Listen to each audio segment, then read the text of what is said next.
Bonjour à tous, j'espère que vous allez bien. Je suis très contente de vous retrouver dans une nouvelle vidéo dans laquelle on va parler book haul. Alors c'est ma première vidéo book haul. Je sais que c'est quelque chose qu'on voit beaucoup sur les chaînes booktube, mais ma chaîne étant pas 100% booktube, etc. J'ai pas encore tous les codes. Et là j'avais envie de le faire pour plusieurs raisons. Alors déjà parce que, bon, globalement, de toute façon, tous les livres qui arrivent dans ma pile de livres à lire, vous les voyez dans mes reconfis vlogs. Voilà, vous me suivez chaque jour depuis des semaines, et donc dès qu'il y a un livre qui arrive, que j'achète ou que je reçois, forcément je vous en parle. Donc voilà, c'est des choses que vous voyez. Alors forcément c'est des vlogs, donc vous les voyez, vous voyez ça par-ci par-là, au milieu de petits points sur mes tricots, au milieu de petits points sur les livres que j'ai pu lire ou que je suis en train de lire, ce que j'en pense, etc. Donc voilà, mais en tout cas j'en parle là. Et là l'idée c'était un peu de sortir tout ce qui était nouveaux livres dans une vidéo spéciale.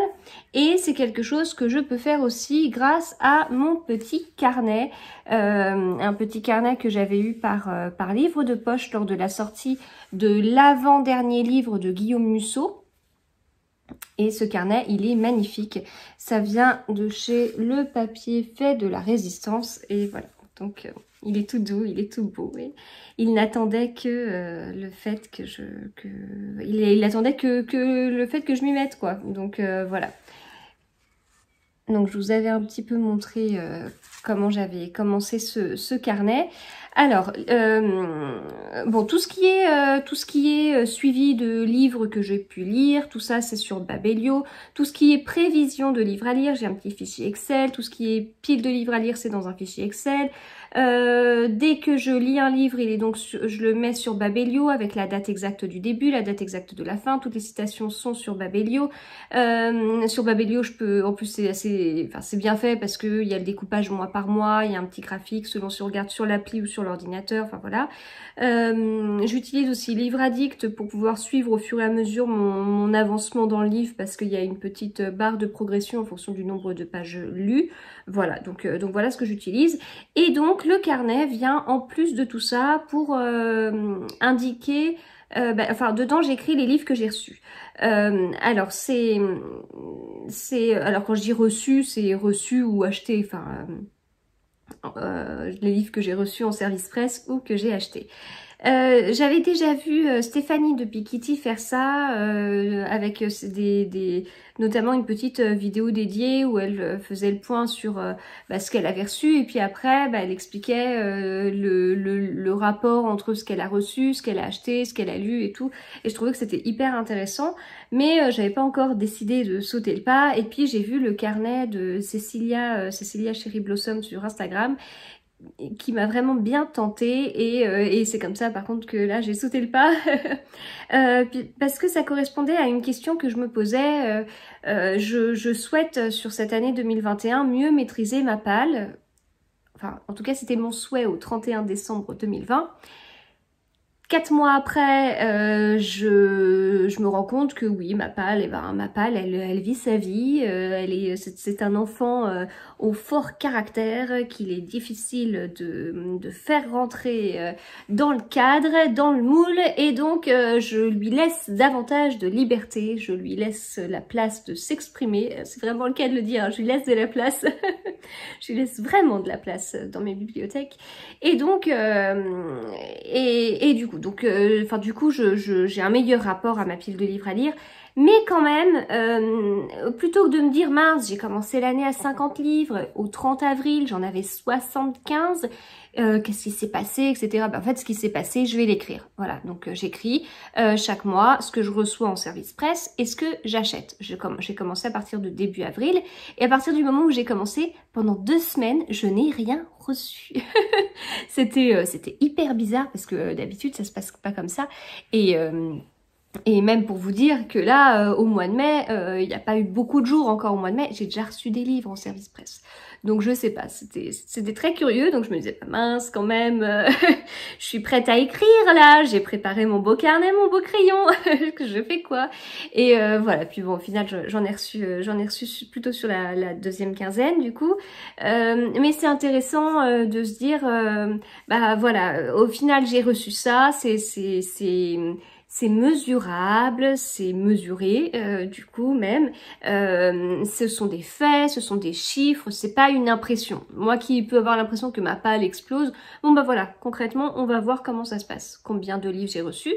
Et puis à côté, à la fin, je me ferai, alors là je l'ai pas fait encore, mais je me ferai un petit compte de combien j'ai lu de livres et combien j'ai de piles dans ma combien j'ai de livres dans ma pile à lire à la fin du mois. Voilà. Et hop, on recommencera chaque mois comme ça. Voilà. Donc, dans mon carnet, j'ai tout simplement mis ici les livres que j'avais reçus en service presse et ici les livres que j'ai achetés. J'ai acheté beaucoup de livres. Et ça, c'est quelque chose qui est assez rare. J'achète pas autant de livres, mais là, c'est vrai que ça me démangeait pas mal ça me démangeait pas mal. Et puis, en plus, j'avais besoin d'avoir certains livres parce que j'ai organisé des lectures communes sans avoir les livres, quoi. Quelle idée. Donc, je vais vous présenter les livres que j'ai achetés ce mois-ci. J'en ai acheté 6. J'ai acheté déjà les tomes 2 et 3 d'Au service secret de Marie-Antoinette. Il s'avère que j'avais déjà le 1 et puis j'avais déjà acheté le 4 le mois d'avant. Et puis j'avais le 5, on me l'a envoyé en service presse. Voilà, donc il me manquait les 2 et 3. Quel est le 2, quel est le 3? Je crois que celui-ci c'est le 2. Oui, c'est ça. Pas de répit pour la reine, c'est le numéro 2. Et La mariée était en rose, Bertin, c'est le numéro 3. Donc c'est dans la série Au service secret de Marie-Antoinette, écrit par Frédéric Lenormand chez La Martinière. Les livres, ils sont super sympas. Moi, j'aime vraiment beaucoup les couvertures. Je vous conseille de les lire dans l'ordre. Alors, moi, je suis pénible sur ça parce que on n'est pas... Enfin... Bon, ça dépend à quel point vous êtes à cheval sur le fait de les lire dans l'ordre ou pas. Moi, je suis assez à cheval dessus. J'aime bien découvrir un personnage tout au début. Globalement, il y a quand même des petites références aux livres d'avant, etc. Donc, j'aurais tendance à vous dire, lisez-les dans l'ordre. Mais si en fait, vous en lisez un ponctuellement en plein milieu parce que, je sais pas, l'intrigue vous plaît et que toutes les autres ne vous plaisent pas, ben, allez-y, c'est pas grave, vous pouvez quand même comprendre l'histoire, voilà. Donc, voilà 2 livres que j'ai achetés. Ils font 14 € ceux-là. C'est un format un peu particulier, c'est un peu quand enfin ça me fait penser au format Agathe à raisin, etc., etc. Avec ce format poche, mais pas tout à fait poche, quoi.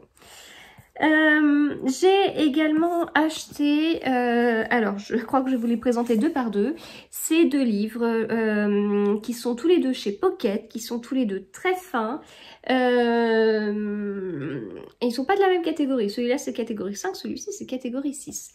Ce sont 2 autrices que je vois beaucoup passer sur les réseaux sociaux parce qu'elles ont sorti toutes les 2 un livre il y a pas longtemps et je ne connais pas, je n'en ai jamais lu et j'ai envie de découvrir, j'ai envie de savoir pourquoi ces autrices ont du succès. Voilà, donc j'ai vraiment envie de découvrir leurs plumes. Alors Serena Giuliano, j'en ai entendu parler par Virginie Grimaldi directement. Voilà, je l'ai vu beaucoup passer dans des stories de Virginie Grimaldi. Agnès Martin-Lugan, bah, j'en ai pas mal entendu parler, mais notamment par Estelle, petite lectrice. Voilà, celui-ci, les gens heureux lisent et boivent du café. Je l'avais beaucoup vu passer et donc il est temps que je m'y mette. Donc voilà, je vais commencer avec les premiers de chacune parce que je suis pénible sur ça, comme je vous dis, même s'il n'y a pas de suite, etc., etc. Mais s'il faut commencer par un, autant commencer par le premier. Voilà, donc j'ai hâte. Alors, j'ai lu que quelques lignes du résumé de celui-ci, ça a l'air d'être assez dur. Et de ce que je comprends, celui-ci sent l'Italie. Si, quand on sent, ça sent l'Italie, je vous promets. Et donc ça m'intéresse beaucoup, ça me permettra de voyager un petit peu en ce moment. Dans les 2 autres achats, je ne peux pas vous les présenter les 2 en même temps parce que pour le coup ça n'a rien à voir. J'ai pris Ce que je n'oserais jamais te dire de Bruno Combe. Vous savez que j'ai lu un livre de Bruno Combe, le précédent durant le mois d'avril. J'avais beaucoup aimé l'écriture, j'avais beaucoup aimé la deuxième partie du livre, donc il faut comprendre que j'avais pas trop aimé la première partie du livre, c'était seulement si tu en as envie, au niveau de l'histoire, donc c'est juste l'histoire en fait. Mais la deuxième partie avait bien rattrapé le truc et tout, puis les couvertures elles sont trop belles et j'avais trop envie d'aimer ces livres et j'ai trop envie de me faire toute la collection, voilà c'est celui-ci que j'avais lu. Toute la collection de ces belles couvertures et puis même les dos ils sont beaux, donc ça veut dire que là c'est beau quand on le lit, c'est beau sur une photo Instagram, mais là c'est beau dans la bibliothèque. Voilà, donc j'ai payé 7,60 € mon livre pour embellir, pour faire de la déco dans ma bibliothèque. Voilà, alors je sais pas du tout de quoi ça va parler, j'ai pas regardé, je me suis dit allez c'est bon, j'y vais et on verra. Et puis Stéphanie de Piketty m'a parlé de Valentin Musso. Alors elle m'avait parlé d'un autre titre, si je me trompe pas, que j'ai pas trouvé à Cultura quand j'y avais été. Et enfin, je saurais plus me rappeler le titre dont elle m'a parlé. Mais voilà, j'ai envie d'essayer. Donc si je me trompe pas, c'est le frère de Guillaume Musso. Il paraît que ça n'a strictement rien à voir. Il y a ceux qui adorent Guillaume Musso, il y a ceux qui n'aiment pas parce que trop facile, trop commercial, trop bâclé quelque part, et qui adorent Valentin Musso parce que tout ce qu'il n'aime pas chez Guillaume Musso, il le retrouve chez Valentin Musso. Enfin voilà, j'ai l'impression qu'il y a un peu deux écoles. Eh bien écoutez, il faudrait que je lise celui-ci pour savoir si je suis école Valentin ou école Guillaume. Donc voilà, je sais pas de quoi ça parle. Enfin globalement, les quatrièmes de couverture, j'ai tendance à les lire en diagonale. Quand j'achète un livre, je suis attirée par la couverture, je suis attirée là parce que j'en ai entendu parler, etc. Attirée par le titre, attirée par l'auteur, et voilà. Donc là, c'est vrai que les achats que j'ai faits, c'est plutôt des achats, il n'y avait pas d'achat surprise quelque part. C'était des achats assez sûrs, entre guillemets, ou en tout cas qui m'ont été conseillés. Voilà, donc bah écoutez, je découvrirai ça. Donc dites-moi dans cette histoire de Guillaume Valentin ce que vous en pensez. Donc ça, c'était mes achats. Donc beaucoup d'achats, beaucoup d'achats ce mois-ci. Voilà, donc pour rappel, j'ai lu 13 livres au mois d'avril, j'en ai moins 13. J'en ai acheté 6, donc plus 6. Et en service presse, j'en ai reçu 10. Voilà, donc justement, ça permet de faire un petit point en se disant bah, qu'il y a 16 livres qui sont entrés. Et j'en ai lu 13, dont 2 Agatha Christie que j'ai pris. Les Agatha Christie ne sont pas dans ma pile de livres à lire, ils sont dans mes bibliothèques. Donc j'ai sorti 11 livres de ma pile de livres à lire. Donc gros mois au niveau des achats, mais le problème c'est que le mois de mai sera aussi un gros mois au niveau des achats, avec notamment la réouverture des centres commerciaux, et moi j'attends la réouverture d'une très grande Fnac que j'adore, qui est mon remplaçant de salon du livre, en attendant qu'on ait des salons du livre où il y a énormément de choix, on peut faire vachement de découvertes et tout, et là je sais que j'achèterai des livres, et j'achèterai peut-être à nouveau 6 livres sur le mois de mai. Ah ouais, plus ça m'étonnerait quand même, mais j'achèterai peut-être encore 6 livres sur le mois de mai. Concernant les services presse, je sais pas, j'en attends pas mal globalement là sur le début du mois, et puis à la fin du mois, bah, je vais attendre les sorties de début juin, donc j'avoue que là je sais pas trop comment ça va se passer, et donc moi je reçois des services presse depuis peu de temps, hein, ça fait pas beaucoup de mois, ça fait pas 1 an que je reçois des services presse, donc ça veut dire que je sais pas comment ça va se passer cet été avec la rentrée littéraire, que j'entends toutes les booktubeuses, bookstagrammeuses parler de la rentrée littéraire, attention la rentrée littéraire, oh bah non mais là tout l'été je le garde pour la rentrée littéraire, je sais pas ce que c'est, je vais découvrir. Bon, je sais ce que c'est la rentrée littéraire, moi maintenant rentrée littéraire, ça me fera, enfin quand on parle rentrée littéraire là, au moment où on en parle, ça me fait penser à Alabama 1963, qui était un livre de la rentrée littéraire et qui a été mon coup de cœur. Ah mais il y avait aussi le Sébastien Spitzer qui était hyper intéressant aussi. Je me rappelle même plus du titre. Voilà, donc on verra, j'ai hâte. Donc, dans les livres que j'ai reçus en service presse, les 10, les fameux 10, mais quels sont-ils? Alors, comment je vais vous les classer? Parce que c'est plus rigolo si je vous les présente quand même en plusieurs, avec un petit peu des thèmes. Et puis, bah, pourquoi je les ai reçus aussi, quoi. Ça peut être intéressant. Bon, bah déjà, je commence par la fin. logique.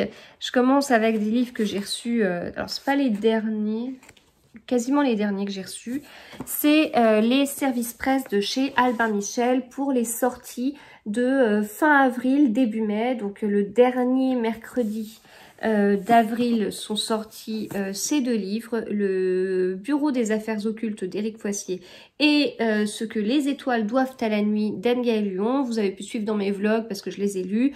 Voilà, donc ça ce sont des chouettes lectures et c'était super sympa. Et puis j'ai reçu également en service presse, Je revenais des autres de Mélissa d'Acosta, qui est donc son 3e livre. Tout le bleu du ciel, on a prévu de le lire en lecture commune dans le mois de mai. Si ça vous intéresse, envoyez-moi un petit message, je sais plus quand. Et j'avais lu les lendemains quand il était sorti en poche. Voilà. Donc voilà, alors au niveau de l'histoire, j'avoue que je sais pas, je sais pas à quoi m'attendre en fait. Ce qui se passe, c'est qu'on a d'un côté Philippe qui a 40 ans, qui est directeur commercial, marié, il a 2 enfants, etc. Puis d'un autre côté, on a Ambre qui a 20 ans et s'est mis, Ambre à 20 ans, n'est rien et n'a personne, point, sauf lui, point. Voilà. Et quand, submergée par le vide de sa vie, elle essaye de mourir, Philippe l'envoie loin dans un village de montagne pour qu'elle se reconstruise, qu'elle apprenne à vivre sans lui pour sauver sa famille aussi. Donc, à voir. J'avoue que je sais pas trop, quoi. je sais pas. Donc à voir pour ce livre. Enfin, j'ai adoré la plume de l'autrice. Je sais que ça va être plein de sensibilité. C'est hyper accessible, c'est hyper bien écrit. Et tout, c'est au niveau du thème où tout dépend comment c'est abordé, en fait. C'est particulier, hein. Enfin, on est sur une famille et puis quelqu'un... je sais pas. À voir. Alors, sinon, dans ce que j'ai reçu d'autres, eh bien, comme on parle de Mélissa d'Acosta, je vais vous parler de Laure Manel. Alors, quel est le lien? Ben, moi, j'ai tendance un petit peu à les associer toutes les deux. Alors, même si bon, j'ai lu qu'un seul livre de chacune, enfin, je suis en train de lire un autre de Laure Manel, mais au niveau de l'écriture, je sais pas, je trouve... Je refais mes piles à côté parce que tout s'écroule. Je trouve qu'il y a, je sais pas, comme un point commun, enfin, je saurais pas dire.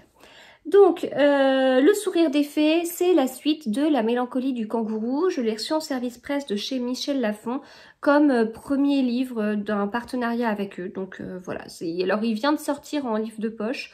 Dans le cadre du partenariat, je pouvais choisir un livre qui était sorti depuis moins d'1 an et j'ai choisi celui-ci. Donc je ne lis pas trop le résumé, la 4e de couverture, je veux pas me spoiler toute la fin de La mélancolie du kangourou que je suis en train de lire. Voilà, bah, après Mélissa d'Acosta, Laure Manel, comme je vous dis, j'ai tendance à les associer. Si vous connaissez, si vous avez vraiment lu tous leurs livres, ça m'intéresse d'avoir votre avis. Alors, là, je vous en ai présenté 4, je vous en présente 3 autres. Ce sont des Cozy Mystery, mais des séries différentes de Cozy Mystery parce qu'il y en a plein qui sortent partout. Alors, déjà, j'ai reçu de la part du Cherche Midi, Meurtre et Charlotte aux fraises de Joanne Flug, donc je remercie énormément Benoît de me l'avoir envoyé. J'avais reçu le premier dans le cadre de la masse critique Babelio, enfin c'était une masse critique d'ailleurs en dehors des masses critiques programmées. Je trouvais, enfin j'avais beaucoup aimé et tout, et puis Benoît du coup m'avait envoyé un message pour me dire que il comptait me les proposer justement, et que si j'accrochais avec le premier, bah si ça m'intéressait, il m'enverrait le deuxième, et donc il m'a envoyé le deuxième. Donc c'est super gentil. J'avais adoré le premier, c'est vraiment une série qui est super. Enfin voilà, moi je retrouve plein de choses que j'adore dans les Agatha Raisin en laissant de côté ce que j'aime pas. Et puis il y a un côté dynamique, l'héroïne Anna Svensson est jeune et tout, et c'est super sympa. Donc le premier c'était Meurtre et pépites de chocolat, là on est sur Meurtre et Charlotte aux fraises, et puis en septembre 2021 sortira Meurtre et muffins aux myrtilles, mais il n'y a pas que celui-ci. Il y aura également Meurtre et tarte au citron meringué. Il y a des recettes dedans, mais si vous n'aimez pas cuisiner, vous pouvez le lire et apprécier et ça pose pas de soucis. Voilà. Dans les autres Cozy Mystery, j'ai reçu le tome 1 des Dames de Marlowe chez les éditions de La Martinière. C'est même les Dames de Marlowe Enquête. Voilà au niveau de la couverture et le titre s'appelle Mort compte triple. Alors là, de ce que je comprends, on n'est pas sur une héroïne jeune, puisque Judith Potts a 77 ans et à l'intérieur, enfin là il y a un petit macaron qui met 3 grilles de mots croisés inédites de Mrs. Potts. Voilà, j'adore la police de caractère. Et les chapitres. Voilà, c'est très rigolo. Ah mais il y a même les solutions à la fin des mots croisés. Et ah bah tiens, je tombe sur un petit plan.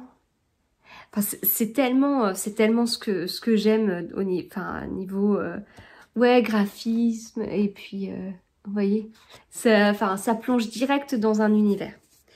Et le dernier que j'ai reçu, c'est Bal tragique à Windsor, le tome 1 de Sa Majesté mène l'enquête de S.J. Bennett chez les presses de la Cité. Alors là, c'est vraiment différent parce qu'on a vraiment la reine d'Angleterre et puis, a priori, on aura même Obama. C'est au moment où la reine d'Angleterre fête ses 90 ans. Au moment où elle a fêté ses 90 ans, au printemps 2016. Donc Cozy Mystery avec un petit autre chose, parce que oui, il va y avoir un meurtre, c'est la secrétaire particulière adjointe de la reine qui va s'occuper de l'enquête, mais il y a la reine quoi, donc c'est quand même particulier, ça m'intrigue. Ça m'intrigue pas mal, et puis bah, du coup comme il y a la reine, au niveau des têtes de chapitre, voilà, ils ont été forts, et puis, hop, si j'enlève le petit mot qu'on a mis, sympa hein, avec même la petite reine là. Donc voilà, je trouve que c'est sympa, donc plein de Cozy Mystery, mais ils ont un peu leur identité quelque part. Et ah bah non, j'allais dire on termine, mais bon, faut que je m'entraîne pour les prochains book hauls, hein, parce que il y en a trop de partout là. Il y en a trop. Hop, j'espère que ça tombe. J'ai reçu de chez Livres de Poche et Prélude ces livres de chez Colleen Gattel. Alors j'ai toujours des feuilles dedans parce que tous les messages et tout pour les services presse, je les garde là. Voilà, donc ça c'était le premier, ça c'est le nouveau qui vient de sortir. Donc le premier c'était Les Suppliciés du Rhône et puis là on est sur le labyrinthe des femmes. Alors ça me tente vraiment beaucoup, donc là c'est mis, voici les experts à Lyon en 1897, donc ça doit être hyper intéressant au niveau du coup de la période historique. Voilà, là on parle du professeur Alexandre Lacassagne, et alors Irina, une journaliste pseudo-polonaise, Bernard, un carabin 100% janséniste, et puis là on est en 1898 et on retrouve Alexandre Lacassagne, mais qui aurait ah oui voilà c'est ça. En fait il a créé une, enfin, je suis désolée, je découvre un petit peu parce que comme je vous dis j'ai tendance à pas lire les résumés ou à les lire un peu très rapidement en diagonale.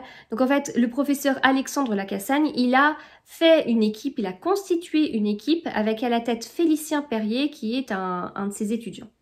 Voilà, et là ce qui m'avait intéressé, c'était que au niveau il y avait une petite citation d'une critique, à la fois un polar, un roman historique et une chronique sociale qui explore la condition féminine, les prémices de la médecine judiciaire et les mœurs du 19e siècle. Voilà, donc ça me plaît vraiment beaucoup et celui-ci est sorti le 5 mai.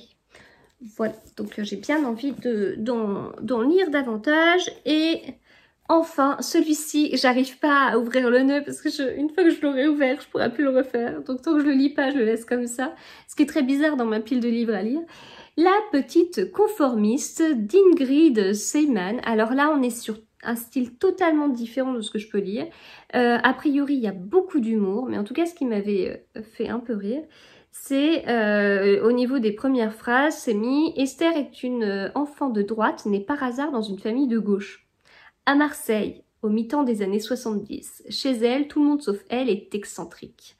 Voilà, donc bon, j'ai hâte de voir, ça va changer de ce que je lis d'habitude, mais pourquoi pas, justement, c'est aussi ça l'intérêt, avec les services presse, je reçois des choses que je suis pas habituée à recevoir, donc autant justement profiter pour ouvrir un petit peu peut-être, pourquoi pas même ouvrir mes goûts littéraires, peut-être que ça va me permettre de découvrir d'autres choses qui vont me plaire, et c'est tout ce que j'espère. Et donc j'avais reçu en service presse par livre de poche avec une petite box super sympa. Voilà, donc si je refais le petit bilan, comme je vous disais, 6 livres que j'ai achetés, 10 livres que j'ai reçus en service presse et j'en ai lu 13 ce mois-ci. Voilà, j'espère que ce format vous a plu. Si vous souhaitez trouver d'autres choses dans ce format, d'autres informations ou autres, n'hésitez pas à me le dire. Si je vous parle de livres que j'ai lus, vous savez que je vais en parler dans une vidéo sur les livres lus. Voilà, même si je suis pas très en avance sur ce format-là, mais bon, vous savez que ce sera abordé. Ou alors sinon, les livres dont je parle dans mes vlogs, je les mets en dessous en fait, en dessous avec des liens sur Amazon pour les personnes qui n'ont pas la possibilité d'aller en librairie. Et ce sont des liens affiliés d'ailleurs, j'en profite pour le rappeler. Ce sont des liens affiliés, ce qui veut dire que quand vous achetez un livre par ce lien, vous payez exactement le même prix, mais moi je reçois un petit pourcentage comme les parrainages, etc. Et c'est quelque chose qui je n'ai absolument pas un partenariat avec Amazon, c'est quelque chose que tout le monde peut faire. Voilà, et bien écoutez, je vous remercie et je vous dis à bientôt.